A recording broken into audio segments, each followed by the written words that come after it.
आप सुन रहे हैं विविध भारती।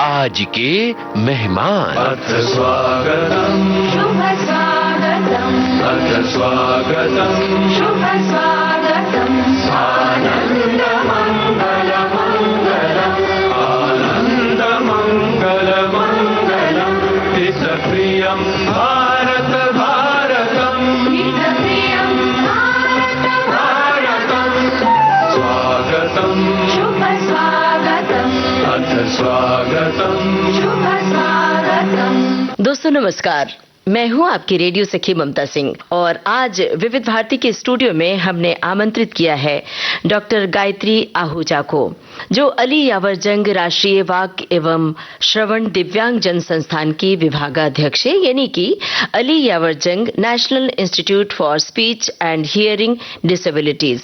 ये संस्था देश भर के दिव्यांग जनों के लिए बहुत बड़े पैमाने पर काम कर रही है। ऐसे छात्र जो श्रवण बाधित हैं और बोलने में समर्थ नहीं है, उन बच्चों को शिक्षा देना, उन्हें सिखाना कितना मुश्किल होता है, कितना चुनौतीपूर्ण होता है, ये सब कुछ बताएंगे डॉक्टर गायत्री आहूजा। विविध भारती के स्टूडियो में डॉक्टर गायत्री, हम आपका बहुत बहुत स्वागत कर रहे हैं। नमस्कार। नमस्कार, thank you for inviting me. और विविध भारती से जुड़ना मुझे लगता है काफ़ी सम्मान की बात होती है, so thank you so much. और ये इस इम्पॉर्टेंट टॉपिक पे चर्चा करने के लिए आपने मुझे बुलाया है, so thank you so much. और ये एक ऐसी संस्था है जिसके बारे में बहुत सारे लोगों को जानकारी भी नहीं होती है, तो इस संस्था के बारे में आप जानकारी दीजिए सबसे पहले, और उसके बाद बताइए कि श्रवण बाधित बच्चों की शिक्षा बाकी बच्चों से किस तरह से अलग होती है। तो मेरे ख्याल से एक साथ दो सवाल हो गए। कोई नहीं। अली यावर जंग national institute for speech and hearing disabilities का हेडक्वार्टर्स मुंबई में है और जहाँ पे मैं वहाँ पे काम करती हूँ, ये हेडक्वार्टर्स है। और हेडक्वार्टर्स से जुड़े हुए रीजनल सेंटर्स भी हैं, जैसे सिकंदराबाद है, कोलकाता है, नोएडा है। हमारे अंतर्गत कॉम्पोजिट रीजनल सेंटर्स भी हैं, जैसे कि Ahmedabad, Goa and Chhatarpur, Nagpur as well. हम सारी संस्था जो हैं स्पीच एंड हियरिंग डिसेबिलिटीज पे काम करती हैं। पीडियाट्रिक से लेके जेरियाट्रिक पॉपुलेशन तक हम डील करते हैं। मतलब आप अगर हमारी संस्था में आएंगे तो आप बिल्कुल छोटे से छोटा बच्चा देखेंगे, as well as 80 year above लोग भी देखेंगे। तो उन सब की हम श्रवण की जांच, स्पीच की जांच, जो हेडक्वार्टर्स है मुंबई, सिकंदराबाद, नोएडा एंड कोलकाता में स्पीच एंड हियरिंग से जुड़ी हुई करते हैं। पर जो सीआरसीज हैं, जैसे अहमदाबाद हो गया या नागपुर हुआ या छतरपुर हुआ, वहाँ पे हम सारे डिसेबिलिटीज के साथ डील करते हैं। तो ये बेसिक हमारा काम है, जहाँ पे हम आइडेंटिफिकेशन भी करते हैं, इंटरवेंशन भी करते हैं। सिर्फ यहाँ तक सीमित नहीं है, हम ह्यूमन रिसोर्स डेवलपमेंट भी करते हैं। हमारे अंतर्गत डिप्लोमा के courses, bachelors, masters, PhD programmes, sign language training programmes भी चलते हैं।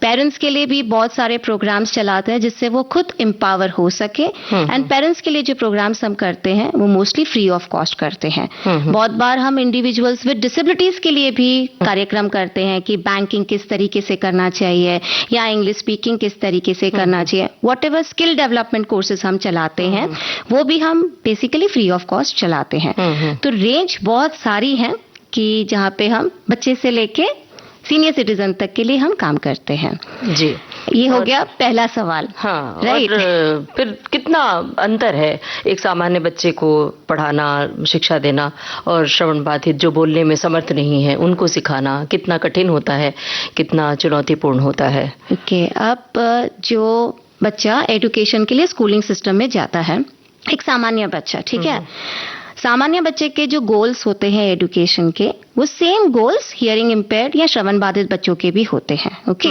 जनरल गोल्स सेम रहते हैं।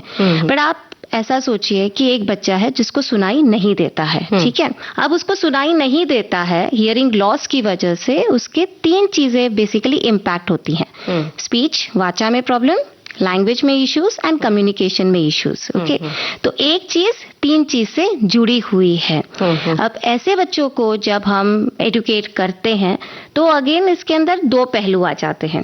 एक ग्रुप जहाँ पे हम हियरिंग एड या कॉक्लियर इम्प्लांट लिसनिंग डिवाइसेस से हम सिखाते हैं, जहाँ पे हम पूरी कोशिश करते हैं कि बच्चा सुने और बात करे। फिर एक ग्रुप है जहाँ पे हम साइन लैंग्वेज के माध्यम से हम पढ़ाते हैं। तो जनरल गोल्स तो आपके हो गए कि नॉलेज का डेवलपमेंट करना है, स्किल्स को डेवलप करना है, ओवरऑल डेवलपमेंट करना है। ओवरऑल डेवलपमेंट बेसिकली मतलब आपका बौद्धिक विकास, सामाजिक विकास, भावनात्मक विकास, फिजिकल डेवलपमेंट, साइकोलॉजिकल डेवलपमेंट, ये सारे डेवलपमेंट तो हो गए जनरल गोल। पर जब मैं स्पेसिफिक गोल की बात करती हूँ तो स्पेसिफिक गोल में आ गया मेरा इस बच्चे का लैंग्वेज डेवलपमेंट करना, स्पीच डेवलपमेंट करना, कम्युनिकेशन डेवलपमेंट करना। अब कम्युनिकेशन भी कितनी चीजों से जुड़ी हुई है। फॉर एग्जाम्पल, अब हम साथ में बैठे हैं, हम बात कर रहे हैं, पर मेरी उंगलियां भी चल रही है, मेरे फेशियल एक्सप्रेशंस भी हो रहे हैं, मेरे आंख भी it's going up and down, and बहुत सारा बॉडी लैंग्वेज है एंड स्माइल है, और जो मैं महसूस कर रही हूँ वो मैं बता सकती हूँ। ठीक है, now you imagine a child जो कम्युनिकेट नहीं कर पा रहा है क्योंकि उसके पास भाषा नहीं है। तो communication is such a very big important role. Communication करने के लिए भाषा होना बहुत ज्यादा जरूरी है। भाषा नहीं है तो वो समाज में किस तरीके से उठेगा बैठेगा, वो समाज में इंटरैक्ट कैसे करेगा और पार्टिसिपेट कैसे करेगा, वो जो महसूस करता है या करती है वो किस तरीके से व्यक्त करेगा। तो जो एडुकेशन है, जो हियरिंग इम्पेयरमेंट के लिए जो एडुकेशन है, वो ये सारी पहलुओं को देखकर हम उसका एडुकेशन का विकास करते हैं। Again a very important aspect for education of hearing impairment is parents का एम्पावरमेंट करना। तो पेरेंट्स के लिए हम बहुत ज़्यादा ट्रेनिंग प्रोग्राम्स कराते हैं कि बच्चे को हियरिंग एड किस तरीके से लगाना है, या कॉक्लियर इम्प्लांट है तो किस तरीके से लगाना है। अगर हियरिंग एड या कॉक्लियर इम्प्लांट में कुछ भी रिपेयर्स हुए तो उसको सिंपल रिपेयर्स किस तरीके से करने हैं। और अगर बच्चा हियरिंग एड और कॉक्लियर इम्प्लांट नहीं लगाता है, सांकेतिक भाषा से बात करता है, इशारों में बात करता है, इशारे is a very simple term, हम उसको सांकेतिक भाषा बोलते हैं, और सांकेतिक भाषा में अगर बात करता है या करती है तो पेरेंट्स को भी आनी चाहिए सांकेतिक भाषा, तब तो कम्युनिकेशन साइकिल कंप्लीट होगी।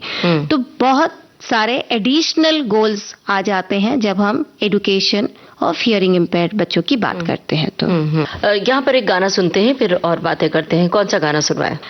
मुझे बड़े अच्छे लगते हैं, ये गाना बहुत पसंद है, ये धरती ये नदियाँ और विविध भारती और अलियावर जंग।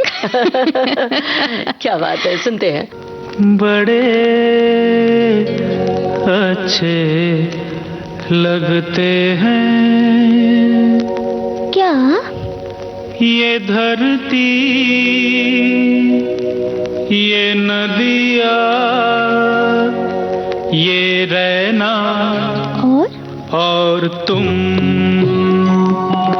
बड़े अच्छे लगते हैं ये धरती ये नदियाँ ये रहना और तुम।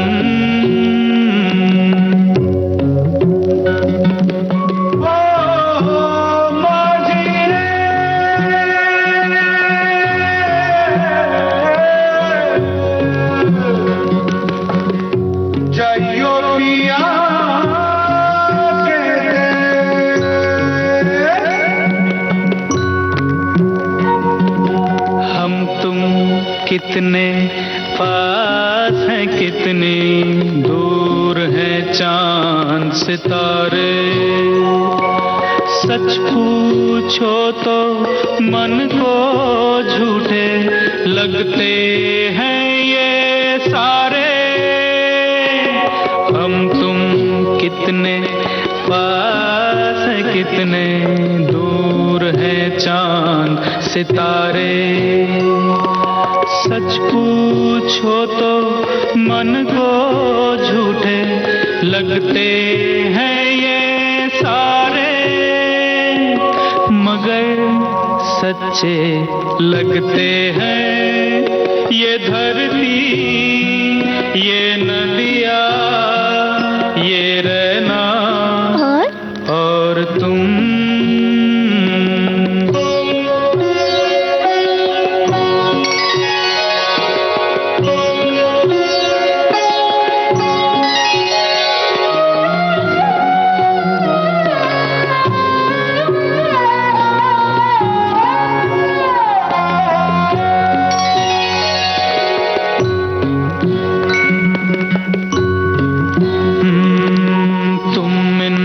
सबको छोड़ के कैसे कल सुबह जाओगी। मेरे साथ इन्हें भी तो तुम याद बहुत आओगी। तुम इन सबको छोड़ के कैसे कल सुबह जाओगी। मेरे साथ इन्हें भी तो तुम याद बहुत आओगी। बड़े अच्छे लगते हैं ये धरती, ये नदिया, ये रहना और तुम बड़े अच्छे लगते हैं।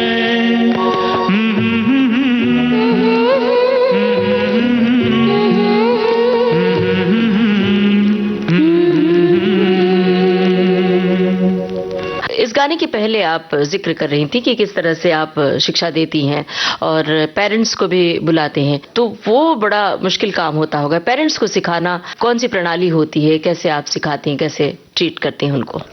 पेरेंट्स के लिए now you imagine a female who is pregnant and her female को लगता है या हर माँ बाप को लगता है या हर फैमिली को लगता है कि जो बच्चा होगा वो काफी हेल्दी होगा। Okay, it's normal. बट जब child is born and you come to know कि नहीं बच्चे को हियरिंग लॉस है, तो सबसे पहले जो चीज है वो है एक्सेप्टेंस, कि उसको एक्सेप्ट करना बहुत जरूरी है कि okay I have a child, I have a healthy child but the child is having this as a concern. Okay, दूसरी चीज ये है कि या तो पेरेंट्स बहुत ज्यादा ओवर प्रोटेक्टिव हो जाते हैं या तो बिल्कुल भी प्रोटेक्टिव नहीं होते हैं। बैलेंस्ड अप्रोच कहीं ना कहीं बहुत ज्यादा मिसिंग हो जाता है, तो वो भी उनको बताना होता है कि किस तरीके से एक बैलेंस्ड अप्रोच रखना है, ना कि ओवर हो या अंडर हो। You have to consider your child, accept the child, उसको उतनी ही रेस्पेक्ट दें जितनी बाकी बच्चों को दी जाती है।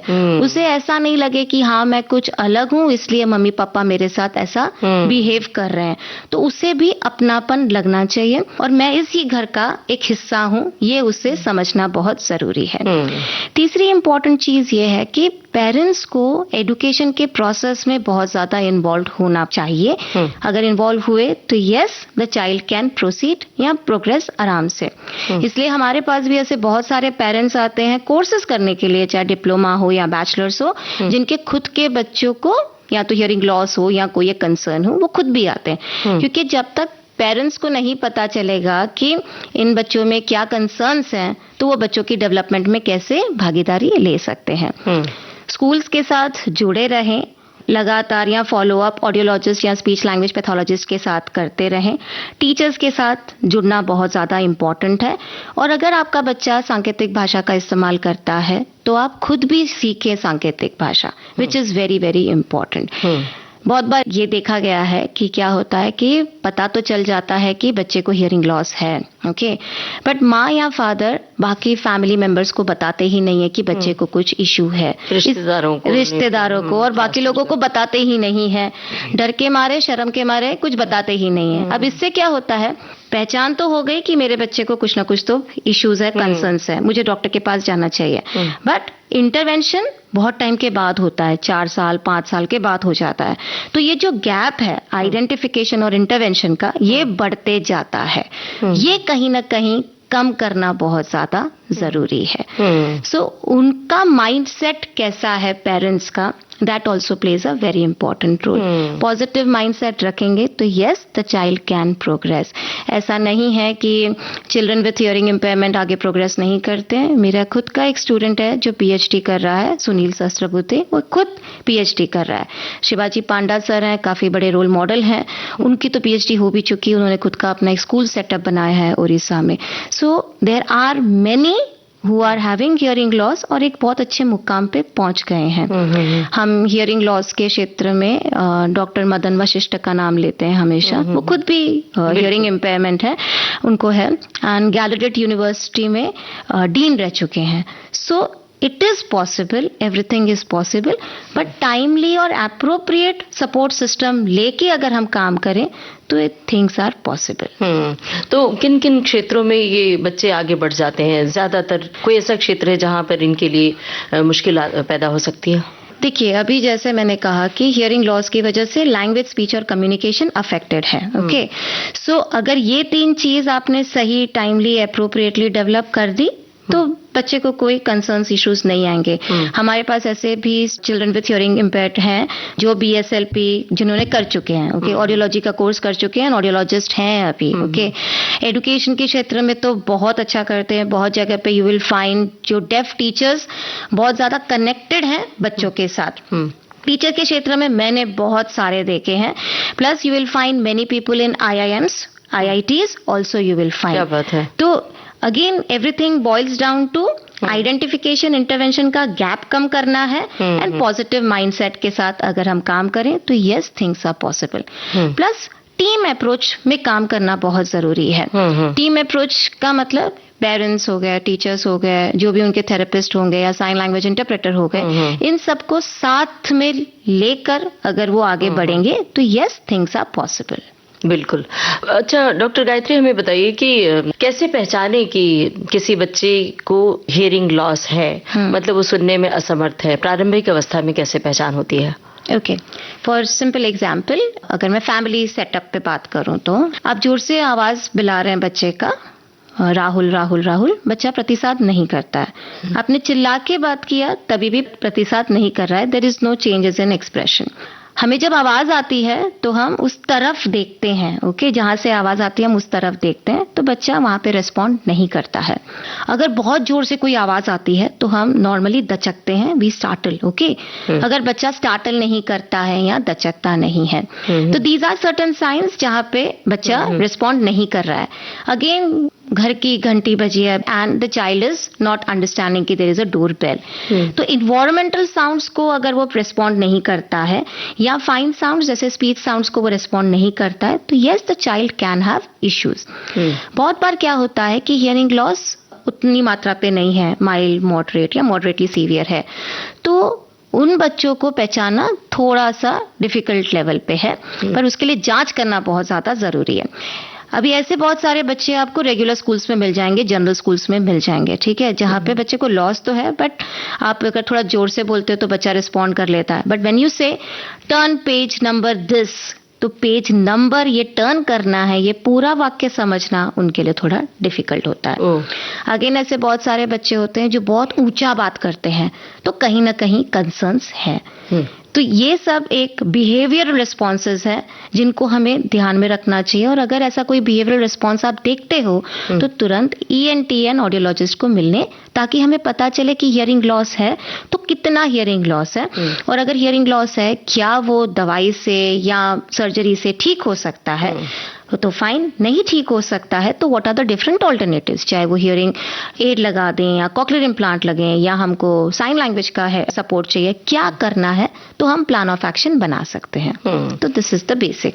और शुरुआत में कोई चीज पता चल जाती है तो उसका इलाज भी संभव है। एग्जैक्टली, छोटी मोटी तकलीफें, छोटी मोटी समस्या है तो उसका इलाज भी संभव है। यहाँ पर एक गाना सुन लेते हैं फिर आगे बढ़ते हैं। बताइए आपकी पसंद का कौन सा गाना? पल पल दिल के पास तुम रहती हो। हाँ जी, किशोर कुमार जी।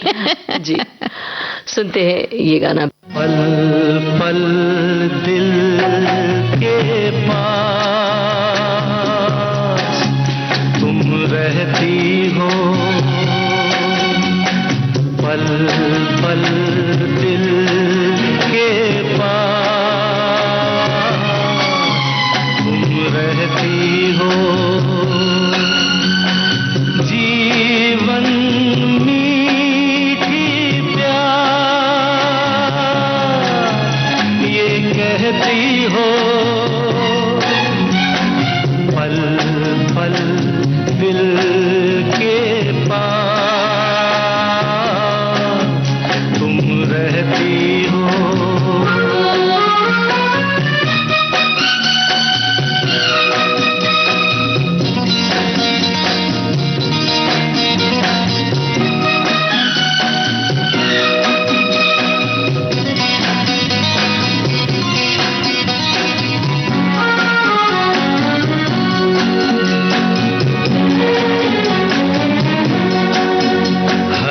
शाम आंखों पर तेरा चल लहराए, हर रात यादों की बारात ले आए। मैं सांस लेता हूँ तेरी खुशबू आती है, एक महका महका सा पैगाम लाती है।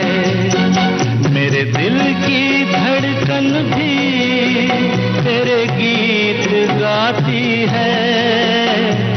पल पल दिल के पास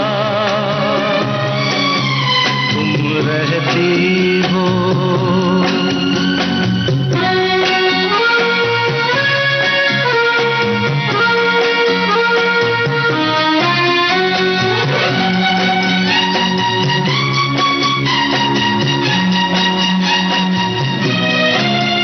कल तुझको देखा था मैंने अपने आंगन में, जैसे कह रही थी तुम मुझे बांध लो बंधन में। ये कैसा रिश्ता है, ये कैसे सपने हैं, बेगाने होकर भी क्यों लगते अपने हैं। मैं सोच में रहता हूँ, डर डर के कहता हूँ, पल पल दिल के पास तुम रहती हो।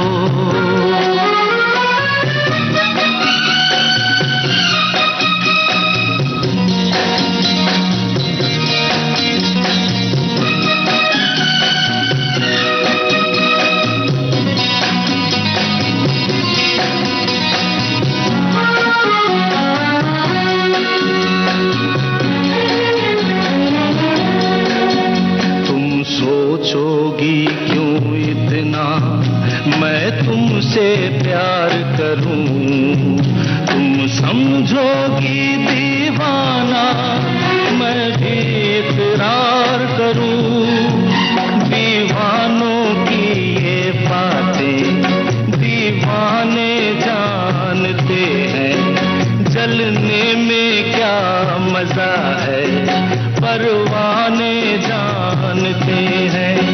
तुम यूं ही जलाते रहना आकर ख्वाबों में, पल पल दिल के पास तुम रहती हो। जीवन मीठी प्यास ये कहती हो, पल पल दिल के पास तुम रहती हो। डॉक्टर गायत्री, हमारे श्रोताओं को बताइए कि सुनना और बोलना एक साथ जुड़ा हुआ है, तो क्या जिनको सुनने में समस्या होती है निश्चित रूप से उनको बोलने में भी समस्या होती है? ऐसा भी होता है कि बोलना बहुत स्मूथ होता है और सुनने में प्रॉब्लम होती है? ये इसके बारे में हमारे श्रोताओं को जरा विस्तार से बताइए। स्पीच इम्पेयरमेंट और हियरिंग इम्पेयरमेंट दो अलग अलग डिसेबिलिटी है, ठीक है। अब पहले हम चलते हैं हियरिंग इम्पेयरमेंट की क्षेत्र में।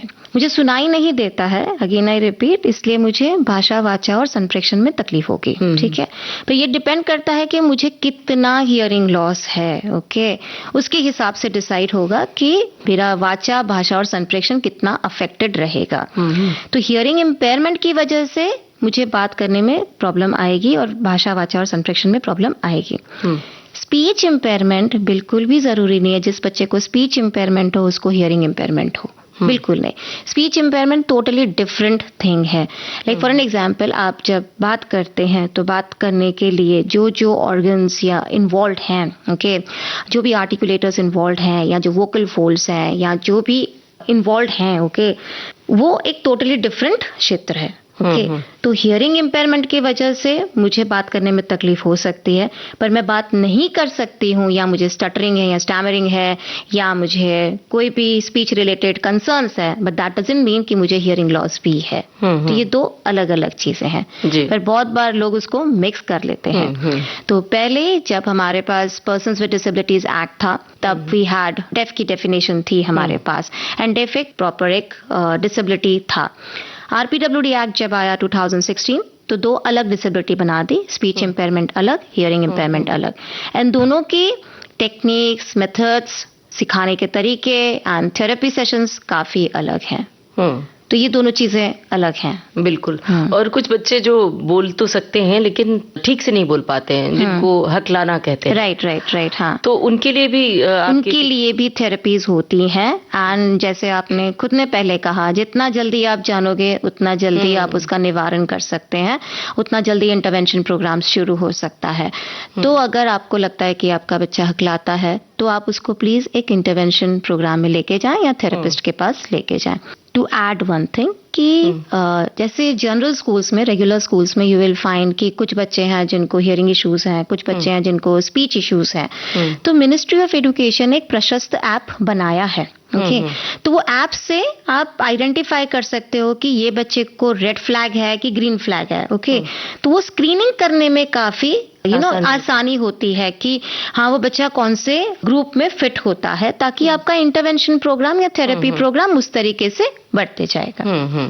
तो जो बच्चे सामान्य स्कूल में, सामान्य विद्यालय में पढ़ते हैं, तो टीचर्स का, शिक्षक का किस तरह का सहयोग होना चाहिए, क्या भूमिका होती है फिर? जो जनरल टीचर्स हैं, जो रेगुलर टीचर्स हैं, उनके क्लास में यू विल फाइंड कि बहुत सारे अलग अलग डिसेबिलिटी के बच्चे होते हैं उनके क्लास में भी। तो उनके लिए कुछ कुछ चीजें हैं जो बहुत ज्यादा इम्पोर्टेंट है। जैसे कि अगर आपको मालूम है कि आपके क्लास में ऐसा बच्चा है जिनको सुनने में तकलीफ है, तो उस बच्चे का आप सिटिंग अरेंजमेंट सही करें, मतलब उसको ठीक सामने बिठाएं, ताकि उसका हियरिंग एड जो एम्पलीफाई करता है साउंड, या वो कॉक्लियर इम्प्लांट यूज करता होगा, या जो आपको स्पीच रीड करता होगा, आपकी तरफ देख के वो समझता होगा, तो उसमें काफी मदद हो जाती है। तो सिटिंग अरेंजमेंट अच्छे से रखें। क्लासरूम नॉइज को जितना कम कर सकते हो उतना अच्छा है, ताकि आप जो बात कर रहे हैं या जो उसका पीयर ग्रुप है, जो उसके फ्रेंड सर्कल है, जो वो बात कर रहे हैं, उनको वो ध्यान लेके समझ सके और सुन सके। दूसरी, पेरेंट्स का इन्वॉल्वमेंट होना बहुत ज्यादा जरूरी है। जैसे मैं तो कहूंगी कि अगर आप पेरेंट्स को बुलाएं क्लास में और उनको बोलें आप बैठो और ऑब्जर्व करो कि किस तरीके से पढ़ाया जाता है, तो that will also be helpful. तो पेरेंट एम्पावरमेंट अगेन मेरे लिए बहुत ज्यादा इंपॉर्टेंट है, पेरेंट का होना बहुत इंपॉर्टेंट है। जब उनको लगे कि यस इसमें मुझे पढ़ाने में ये तकलीफ हो रही है, तो मैं इसको किस तरीके से पढ़ाऊं, तो सपोर्ट लेना और special educators will really help, because special educators जिस तरीके से पढ़ाते हैं उनका मेथड्स और टेक्निक्स काफी अलग होता है, तो वो बहुत हेल्प कर सकते हैं जनरल एजुकेटर्स को कि हम किस तरीके से आगे पढ़ा सकते हैं। चौथी चीज इज जो वो हियरिंग एड पहनते हैं, जो वो यहाँ तो कॉक्लियर इम्प्लांट लगाते होंगे, आपने बहुत बार देखा होगा कान के पीछे एक मशीन होती है, ठीक है, और कान के पीछे और कान के ऊपर तक एक मशीन लगती होगी, तो हियरिंग एड हो या कॉक्लियर इम्प्लांट बहुत कॉमन हो गई है। तो वो चल रही है कि नहीं चल रही है, उसको भी जांचना बहुत जरूरी है, क्योंकि हो सकता है बच्चे ने लगा तो दी है मशीन, पर बैटरी खत्म हो गई है, आवाज जा भी नहीं रही है। तो ये छोटी छोटी चीजें हैं कि आवाज जा तो रही है, बच्चा सुन तो रहा है, अगर मशीन खराब हो गई है, तो अगर आप ठीक नहीं भी कर सकते हो तो पेरेंट्स को बोल दो कि हाँ बाबा ये मशीन चल नहीं रही है, तो आप ठीक करो, या माइनर रिपेयर्स करने आपको आने चाहिए। अगेन जैसे मैंने लास्ट कहा कि team approach plays a very important role, कि if there is any concern आप उसको ऑडियोलॉजिस्ट के पास भेजें, ईएनटी के पास भेजें, और स्पेशल एजुकेटर्स की सपोर्ट आप लें, तब जाके सक्सेसफुल होगी चीजें, अदरवाइज इट इज डिफिकल्ट।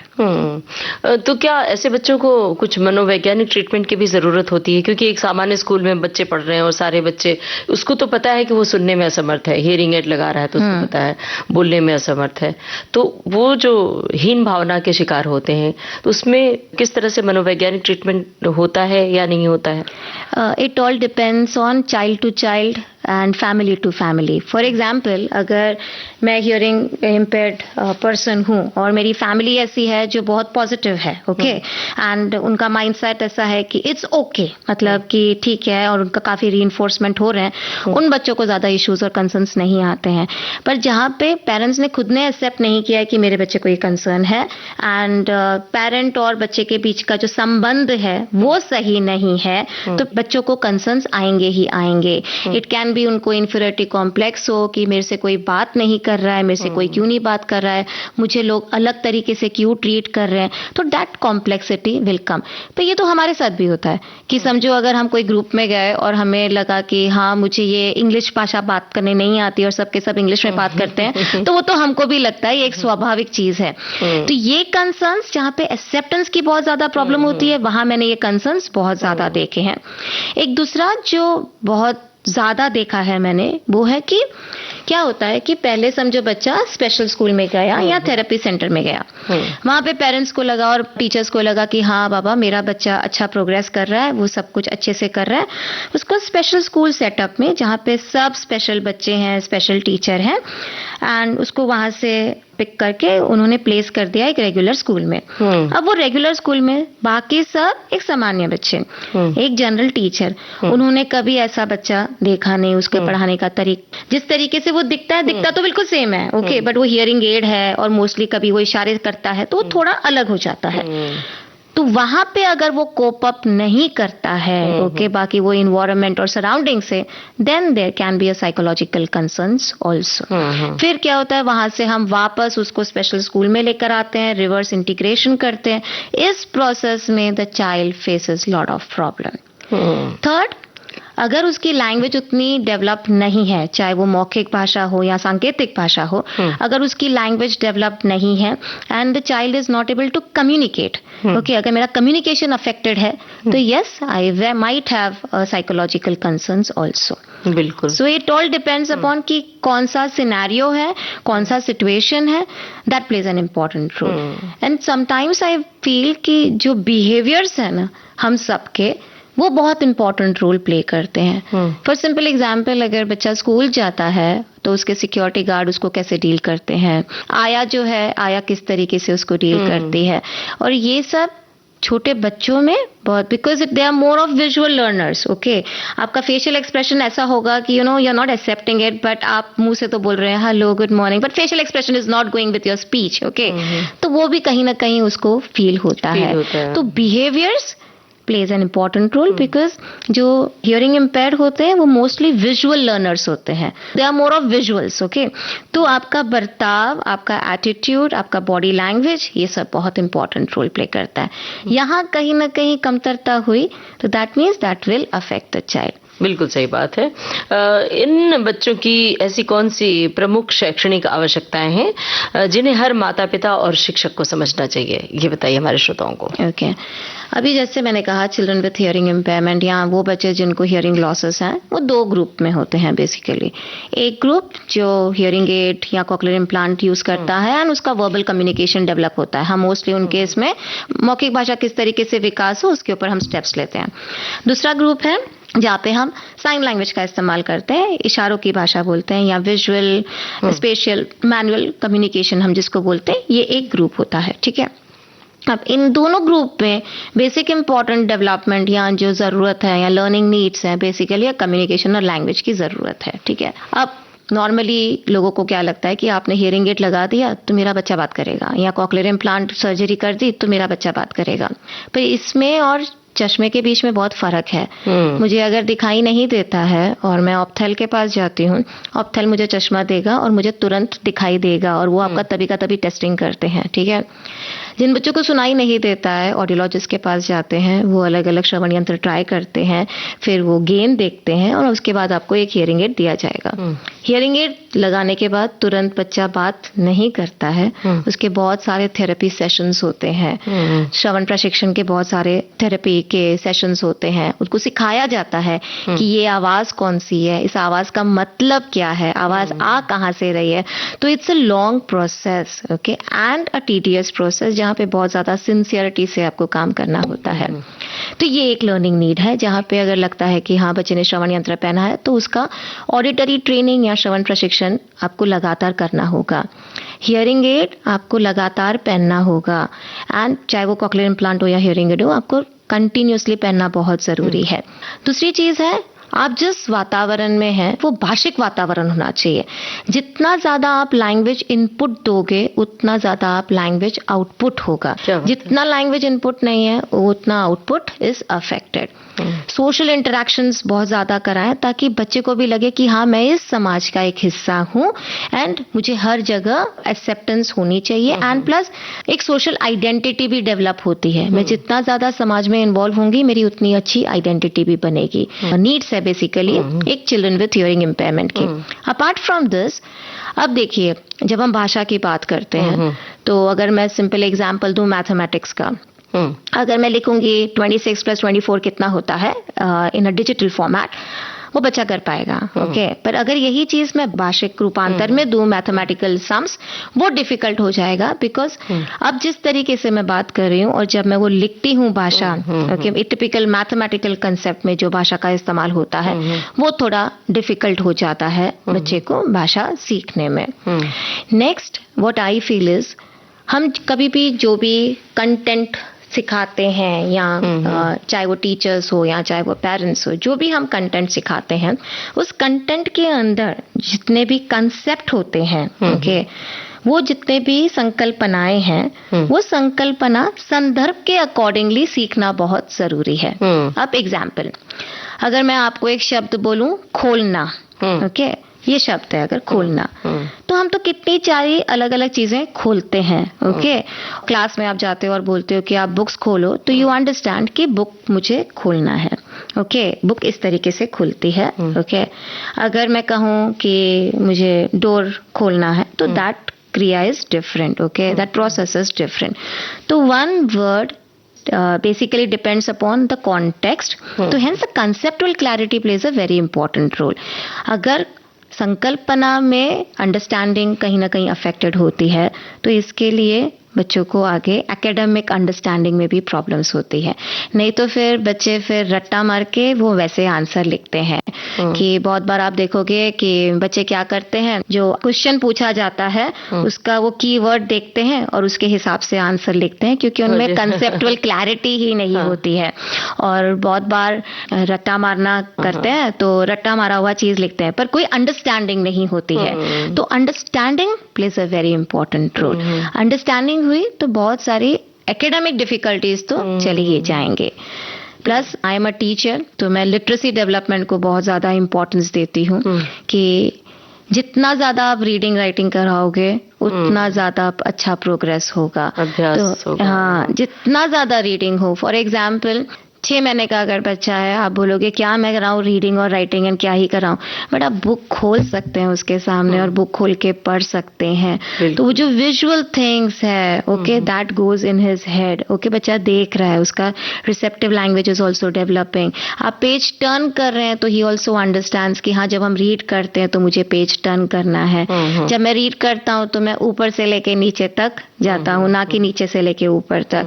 तो ये जो स्मॉल स्मॉल थिंग्स है ये बहुत ज्यादा इंपॉर्टेंट रोल प्ले करती हैं। So this all thing compiles in the learning needs of the child. जी, तो ऐसे बच्चे जो सीख रहे हैं इस तरह, जिनमें श्रवण बाधित जो बच्चे हैं, तो इनकी समझदारी में भी कुछ फर्क होता है सामान्य बच्चों के तुलना में कि नॉर्मल, क्योंकि जो सामान्य बच्चे हैं बहुत कुछ सुन रहे हैं, देख रहे हैं आंखों से और बहुत ऐसी जगहों पर ले जा रहे हैं, अमूमन होता होगा पेरेंट्स अवॉइड करते होंगे कि यहाँ नहीं ले जाना है, यहाँ ले जाना है। तो उनकी जो समझ थिंकिंग प्रोसेस है क्या बराबर होती है या कम होती है? आपका जब कॉग्निशन की बात करते हो तो कॉग्निशन बहुत हायर लेवल थिंकिंग है, राइट, एंड उसके अंदर एक और चीज आती है जिसको हम मेटा कॉग्निशन बोलते हैं। तो उसमें बहुत सारे प्रोसेसेस आते हैं।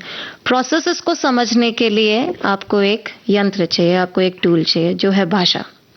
ओके, कोई भी चीज को समझने के लिए, जैसे आई नो कि जो मैं बात कर रही हूँ ये माइक के माध्यम से it is going to ma'am उनको चेंज वेंज करके and then it is live broadcasting. Everything I am understanding through language. Okay पर अगर मेरे पास लैंग्वेज ही नहीं है, how will my other processes will take place? So cognitive development के लिए लैंग्वेज भी होना बहुत ज़्यादा ज़रूरी है। बट मैं ये नहीं कह सकती कि जो हियरिंग इम्पेयरमेंट होते हैं उनको कुछ कॉग्निटिव इश्यूज होते हैं, नहीं, there are no cognitive issues, no underlying issues as such, but yes language cognition से जुड़ा हुआ है and it has an important role in cognitive development also. तो वो काफी अच्छा प्रोग्रेस करते हैं, but again same thing boils down to language और कम्युनिकेशन डेवलपमेंट। मेरे पास अगर भाषा ही नहीं है तो मैं आगे किस तरीके से वो प्रोसेस को समझूं या किस तरीके से रिस्पॉन्ड करूं या क्या कैसे करूंगी, वो मुझे कैसे पता, जब तक मुझे वो रियल लाइफ सिचुएशंस नहीं पता होंगे या मुझे उस चीज का संदर्भ भी नहीं पता है कि मैं किस तरीके से करूं। वैसे बिल्कुल। यहाँ हम एक गाना सुनते हैं, कौन सा गाना सुनवाएं? ये मुंबई है मेरी जान, ए दिल है मुश्किल। ए दिल है मुश्किल जीना यहाँ, ये जी सुनते हैं ये गाना। ऐ दिल है मुश्किल जीना यहाँ, जरा हट के जरा बच के, ये है बॉम्बे मेरी जान।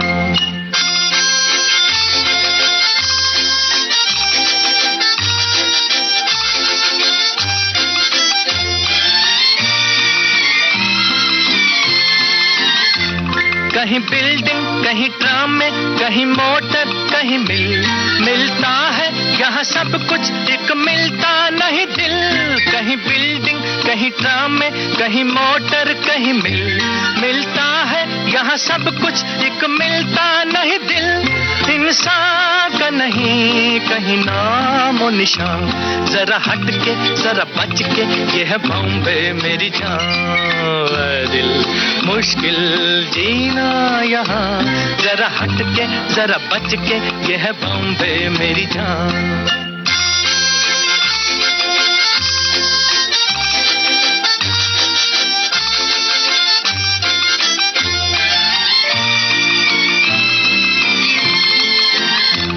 कहीं सट्टा, कहीं पत्ता, कहीं चोरी, कहीं रेस, कहीं डाका, कहीं फाका, कहीं ठोकर, कहीं ठेस। कहीं सट्टा, कहीं पत्ता, कहीं चोरी, कहीं रेस, कहीं डाका, कहीं फाका, कहीं ठोकर, कहीं ठेस।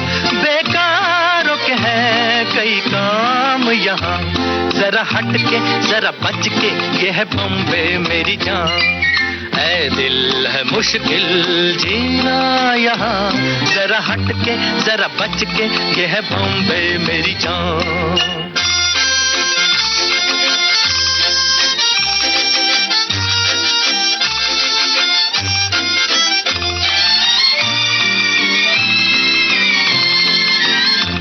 बेघर को आवारा यहाँ कहते हंस हंस, खुद काटे गले सबके कहे इसको बिजनेस। बेघर को आवारा यहाँ कहते हंस हंस, खुद काटे गले सबके कहे इसको बिजनेस।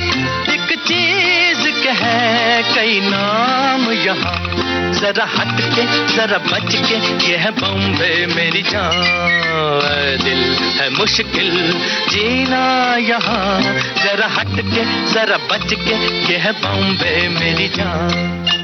डॉक्टर गायत्री, हमें बताइए कि श्रवण बाधित बच्चे की सीखने की पूरी प्रक्रिया को किस तरह से प्रभावित करती है, जो सीखने की मतलब लर्निंग प्रोसेस होती है। अभी गाने से पहले भी इस बारे में हम बात कर रहे थे। हाँ, मुझे ऐसा लगता है कि जब हम टीचिंग लर्निंग प्रोसेस की बात करते हैं या लर्निंग की बात करते हैं, एक सिंपल चीज को अगर हम ध्यान में रखें कि हर चीज मुझे एक्सेसिबल होना चाहिए। अगर सारी चीजें आपके पास एक्सेसिबल हैं तो आपका टीचिंग लर्निंग प्रोसेस भी आसान से हो सकता है। नाउ जब मैं एक्सेसिबिलिटी ये शब्द बोलती हूँ तो इसका अर्थ क्या है? एक्सेसिबिलिटी बेसिकली मीन्स कि मैं कोई भी चीज को पार्टिसिपेट करूं तो उसमें कोई भी बैरियर नहीं होना चाहिए। फॉर एग्जाम्पल, समझो व्हील चेयर का इस्तेमाल करती हूँ और आपके बिल्डिंग में लिफ्ट नहीं है, सो मैं 3rd फ्लोर तक कैसे जाऊँ? ठीक है, I have to take help of somebody else. Okay, मैं इंडिपेंडेंटली नहीं कर पाऊंगी। ठीक है, तो एक्सेसिबल होना हर चीज बहुत इंपॉर्टेंट है। समझो हम ये रेडियो शो कर रहे होते और आप फ्रेंच में बात कर रहे होते, तो मुझे तो फ्रेंच आती नहीं है, तो it would have been one way communication, क्योंकि मैं कुछ रिस्पॉन्ड नहीं करती। तो लर्निंग सक्सेसफुल करने के लिए आप जो भी चीजें, जो भी मटेरियल आप बच्चों को देते हो या जो भी चीजों का इस्तेमाल करते हो, बच्चे के लेवल के अनुसार होना चाहिए और उसको उस तक वो पहुंच सके, इसका ध्यान रखना बहुत ज्यादा इंपॉर्टेंट है। तो दैट इज एक्सेसिबल होना चाहिए। जैसे मैंने पहले भी कहा कि जो हमारे बच्चे होते हैं वो मोर ऑफ विजुअल लर्नर्स होते हैं। ओके, सो आप कोई भी क्लासरूम देखोगे, अगर स्पेशल क्लासरूम देखोगे या अगर आप हमारे CDIC में आओगे, that is cross disability early intervention centre, उधर भी आप देखोगे बहुत ज्यादा विजुअल चार्ट्स होंगे, विजुअल थिंग्स होंगे, because the child is more of visual. Okay, so teaching learning materials आपको अलग अलग लेने होंगे and again I repeat, accessible होना बहुत जरूरी है। जो भी आप कंसेप्ट कंटेंट दे रहे हैं, क्या वो साइन लैंग्वेज में उपलब्ध है कि नहीं है। ओके, और अगर साइन लैंग्वेज में उपलब्ध नहीं है, जो आप भाषा का इस्तेमाल कर रहे हैं, क्या वो भाषा मेरे बच्चे को समझ में आ रही है कि नहीं आ रही है। तो बहुत बार जो होता है वो टेक्स्ट जो होता है, स्कूल के जो टेक्स्ट होते हैं, उसको हम अडेप्ट करते हैं। अडेप्ट बेसिकली मीन्स व्हाट, हम उसको चेंजेस करते हैं। चेंजेस बच्चे के लेवल के अनुसार चेंजेस करते हैं और बहुत ज्यादा एग्जाम्पल्स के माध्यम से सिखाते हैं। Again coming to basic, conceptual clarity के लिए कंसेप्ट्स क्लियर है तो बच्चे का टीचिंग लर्निंग प्रोसेस भी आसान तरीके से होता है। हमारे बच्चों के लिए आप जब असेसमेंट भी करते हो, जो मूल्यांकन करते हो, तो आप समझो आप जब पढ़ा रहे हो तो पढ़ाते समय भी आप मूल्यांकन करते रहते हो। पढ़ाने के पहले भी करते हैं, पढ़ाने के बाद भी करते हैं और पढ़ाते समय बहुत बार हम मूल्यांकन करते हैं। And it process should be basically दोनों तरफ से इंटरैक्टिव होना चाहिए। ऐसा नहीं है कि टीचर क्लास में गई और खुद ही खुद बात किए जा रही है। और बहुत बार तो हमने ये देखा है कि जब हम पेरेंट्स को बोलते हैं कि लैंग्वेज रिच एनवायरनमेंट होना चाहिए, भाषिक वातावरण होना चाहिए, तो माँ ही बोले जा रही है। नहीं, बच्चे को भी मौका दो कि बच्चा भी बात करे, बच्चा भी वो प्रोसेस में इन्वॉल्व हो। तो जितना ज्यादा आप इन्वॉल्व करोगे बच्चे को हर प्रोसेस में, उतना ज्यादा बच्चा प्रोग्रेस कर सकता है।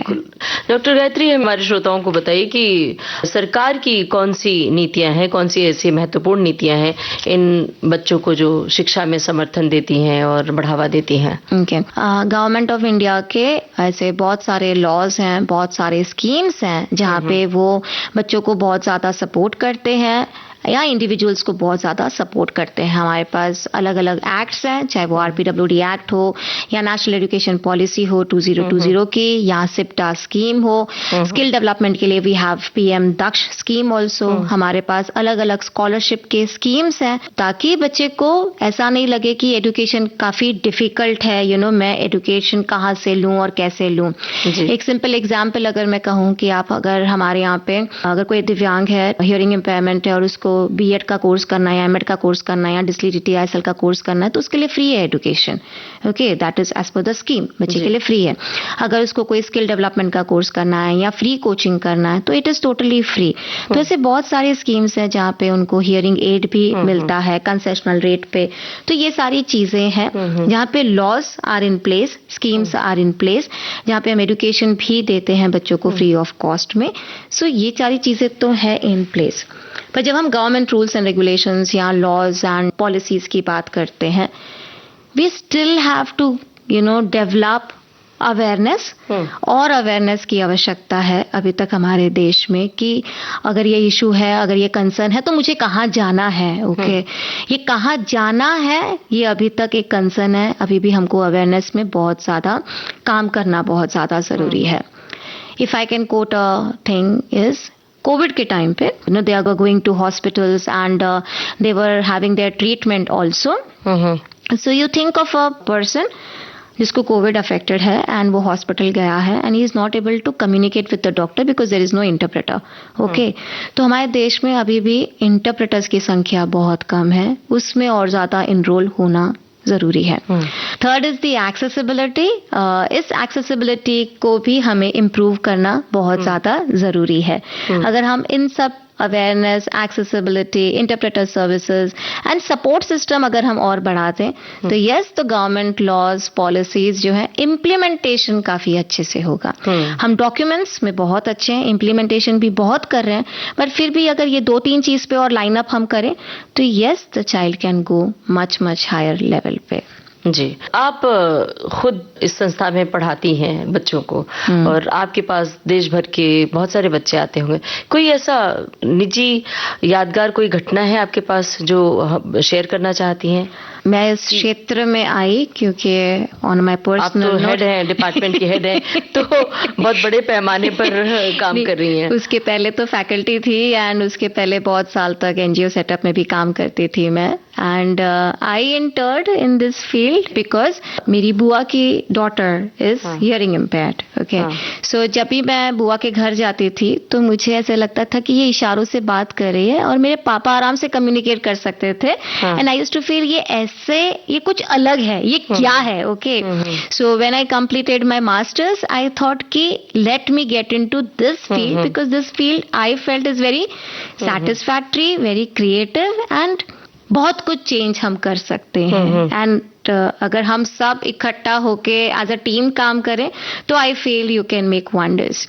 Coming to the personal note, जिस संस्था में मैं काम कर रही हूँ, पहले मैं वहाँ पे फैकल्टी थी एंड उसके बाद मैं अभी 2024 में I became the head of the department.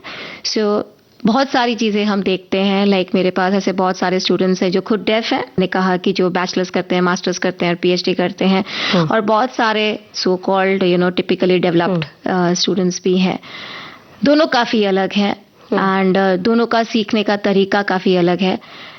But these are all lessons, you understand so many things. और अगर मैं कहूँ कि मैंने इनसे क्या सीखा है, पेशेंस सीखा है काफ़ी ज़्यादा। मेरे में पेशेंस लेवल काफ़ी अच्छा हो गया है एंड यू अंडरस्टैंड कि एक ही पहलू को हम कितने अलग तरीके से देख सकते हैं। जैसे हम रिसर्च में कहते हैं third view. Okay, third view basically means from research angle, different तरीके से वही चीज को देखना काफी ज्यादा इम्पोर्टेंट हो जाता है। तो this is the thing what I have undergone as a reader. बिल्कुल, भारत में श्रवण बाधित बच्चों को जो शिक्षा दी जा रही है, तो इसे मजबूत करने के लिए और क्या क्या कदम उठाए जा सकते हैं भारत सरकार की ओर से? कैपेसिटी बिल्डिंग, कैपेसिटी बिल्डिंग की जब मैं बात करती हूँ तो अगर मैं जनरल स्कूल्स की बात करूँ तो जनरल स्कूल्स में जो टीचिंग स्टाफ है एंड नॉन टीचिंग स्टाफ है, उनका कैपेसिटी बिल्डिंग बहुत इम्पोर्टेंट है। उनको समझना, उनका एक्सेप्टेंस करना, वो बहुत ज़्यादा इम्पोर्टेंट है। एंड कैपेसिटी बिल्डिंग के साथ साथ, जैसे मैं आई थिंक स्टार्ट से कह रही हूँ, we need more development on accessibility. अगर हर चीज उनके पहुंच तक हो तो yes, the things are positive. At the end of the day, mindset plays a very important role. Positive mindset होना बहुत ज़्यादा important है। जी, संक्षेप में बताइए चलते चलते कि आपकी संस्था किस तरह से मदद करती है इन बच्चों को, क्योंकि देश भर से बच्चे आते हैं, तो क्या क्या किस तरह की थेरेपी दी जाती है और क्या क्या जांच की जाती है, फिर उनकी मदद कैसे करती है आपकी संस्था? हमारी संस्था में अलग अलग डिपार्टमेंट्स हैं जो अलग अलग क्षेत्र में काम करते हैं। जैसे कि फॉर एग्जांपल जिनको सुनने में तकलीफ होती है तो we have an audiology department, जहाँ पे उनकी जांच की जाती है कि बच्चे को कितना सुनाई देता है, कितना सुनाई नहीं देता है, उसको कौन सी हियरिंग एड से फ़ायदा होगा, अगर कॉकलियर इम्प्लांट करना है तो कितने हद तक। हमने रिसेंटली वर्टिको थिंग भी बनाया है, वर्टिको एक क्लिनिक थेरेपी सेंटर बनाया है कि जिन बच्चों को, अगर सिंपल तरीके से बोलूं, कि बहुत बार लोगों को चक्कर आते हैं, राइट, सम पीपल से ना, आई have a vertigo issues and all. Okay, so this is a new thing which is being developed in the department. फिर हमारे पास एक डिपार्टमेंट है जिसको हम बोलते हैं स्पीच लैंग्वेज पैथोलॉजी डिपार्टमेंट। जिन बच्चों को बात करने में, वाचा में प्रॉब्लम आती है, स्टटर करते हैं, स्टैमर करते हैं, कभी कभी सिर्फ शब्दों का इस्तेमाल करते हैं, कभी कभी कुछ शब्द नहीं बोलते हैं, तो उनकी पूरी थेरेपी वहाँ पे चलती है। फुल स्पीच थेरेपी लैब है, आइडेंटिफिकेशन से लेके इंटरवेंशन तक। Okay, then we have psychological department, जहाँ पे पूरा का पूरा साइकोलॉजिकल डायग्नोसिस होता है, बिहेवियरल मैनेजमेंट करते हैं, बिहेवियरल टेक्निक्स करवाते हैं ताकि उसका भी निवारण हो सके। और जिस डिपार्टमेंट से मैं आती हूँ, हम पूरा एजुकेशन देखते हैं उन बच्चों का, कि समझो अगर बच्चा कोई रेगुलर स्कूल में भी जाता है और उसको वहाँ पे भी तकलीफ होती है तो we give them remedial teaching as well. So education department में अगेन अलग अलग कोर्सेज चलते हैं, डिप्लोमा से के पीएचडी तक, एंड हम साइन लैंग्वेज के भी कोर्सेज चलाते हैं, कभी ऑफलाइन कभी ऑनलाइन। तो अगर किसी को लगे कि मुझे सांकेतिक भाषा सीखनी है तो वो हमें कांटेक्ट कर सकते हैं। एंड काफ़ी सारी कोर्सेज चलते हैं अलग अलग डिपार्टमेंट्स में। हम कैंप्स भी ऑर्गेनाइज करते हैं, अवेयरनेस प्रोग्राम्स भी करते हैं, ताकि जो हमारे तक नहीं आ सके तो हम वहां तक पहुंच सके, रीच दी अनरीच, तो हम वहां जाके कैंप्स और अवेयरनेस प्रोग्राम्स करते हैं और उनको हियरिंग एड्स या उनको जो जरूरत हो ओके वो हम देते हैं। जी, तो आपके संस्था से कोई संपर्क करना चाहे तो क्या कुछ कर सकता है? मेल के जरिए और वेबसाइट पे आप जा सकते हैं, AYJNISHDNIC वेबसाइट है, आप वहां जाके आपको हर डिपार्टमेंटल हेड्स के फोन नंबर्स और ईमेल आईडीज मिलेंगे। You will get almost all the information on the website itself. बहुत बढ़िया जानकारी आपने दी है डॉक्टर गायत्री, और मुझे लगता है देश भर के हमारे श्रोता जो सुन रहे होंगे, जिन्हें भी, जिनके घर में जिन बच्चों को, जिन बड़ों को हियरिंग लॉस है या बोलने में दिक्कत है, तो बहुत अपने तई जहां इलाज संभव करें, नहीं तो आपकी संस्था से कांटेक्ट कर सकते हैं। श्योर। और चलते चलते कोई गाना सुनवाना चाहेंगे? जगजीत सिंह का कोई भी गाना, I just like him or like his voice a lot, तो any song of Jagjit Singh is okay with me। तुमको देखा तो ये ख्याल है? हाँ, all good। तो सुनते हैं ये। ठीक है। तुमको देखा तो ये ख्याल आया, तुमको देखा तो ये ख्याल आया, जिंदगी तुम घना साया, तुमको देखा तो ये ख्याल आया।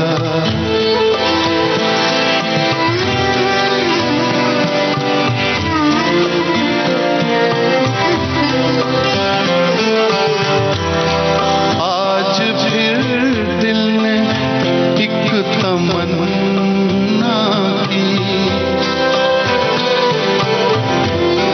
आज फिर दिल ने एक तमन्ना की, आज फिर दिल को हमने समझाया, आज फिर दिल को हमने समझाया, जिंदगी तुम घना साया, तुमको देखा तो ये ख्याल आया।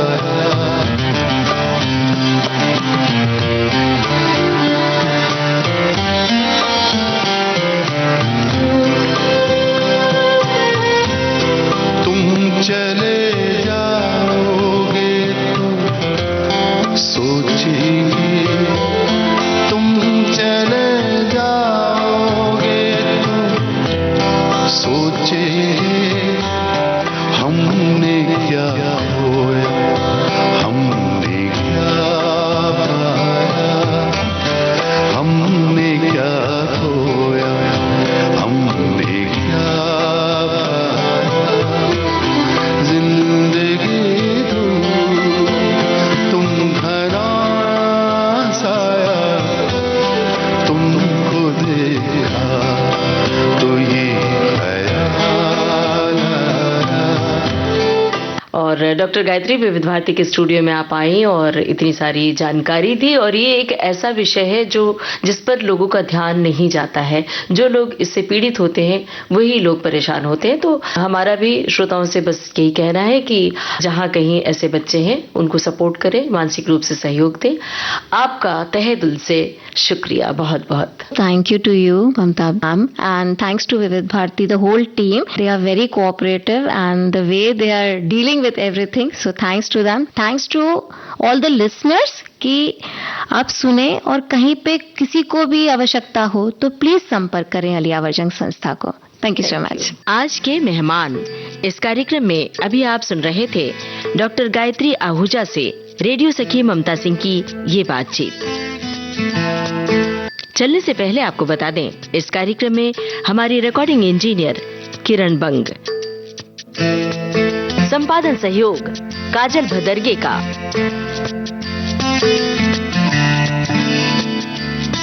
विविध भारती की ओर से इस कार्यक्रम के प्रस्तुतकर्ता जुबैर खान। आज के मेहमान।